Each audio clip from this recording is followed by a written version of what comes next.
हाय जय जगन्नाथ। आशा करी आपण मैंने भलरे थे। आपण मानक आज गोटे बढ़िया रेसिपी शेयर करी गुपचुप रेसिपी। आम बाहर गुपचुप खाऊचे बट घरे बनी खाइबाटा बहुत मजा। एबे मु गुपचुप को निजे ही प्रस्तुत करिछि। देखंतु केते बढ़िया लगुछि।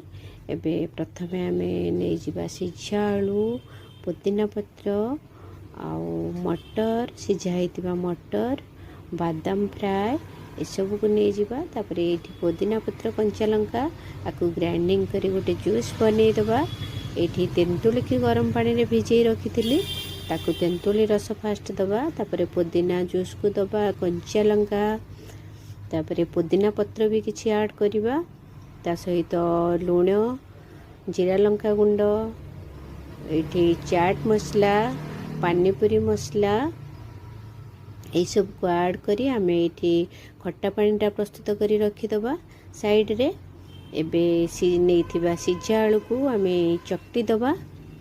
ये चकटी हो जाइए ता सहित सिझा मटर ऐड करवा, भजा होता बादाम को ऐड करवा, पुदीना पत्र किछि पकाइबा, तापरे कंचा लंका दबा छोट छोट पीस करी, सॉल्ट ता सहित जीरा लंका गुंड, चिल्ली पाउडर, पानीपुरी मसला, तापर चाट मसला ये सब मसला पके आलू को आम पियाज ताकू भल से चकटी नबा। आउ एथरे किछि जूस फूस दबानी जेहेतु पानिया हे जिवो। आलू चकटाटा टिके सुखा सुखा रहिले भल लागिवो।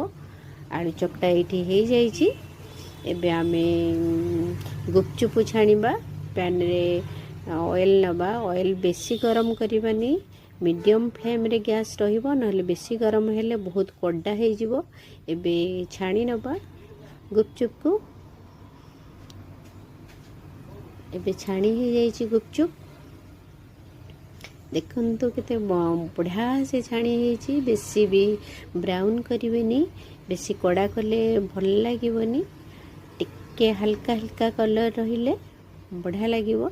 एटी हे जाइछि सबु प्रस्तुत रेडी हे जाइछि। देखंतु केते सुंदर लागुछि। खट्टा पानीटा, आलू चकड़ा, गुपचुप तार कॉम्बिनेशनटा बहुत बढ़िया हेछि।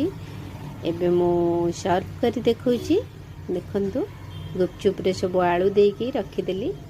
केते बढ़िया लागुछि। रेसिपीटा आपण मानकु केमते लागिला कमेंट करिवे निश्चिंत।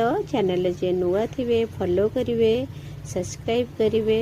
जय जगन्नाथ। Take care, enjoy.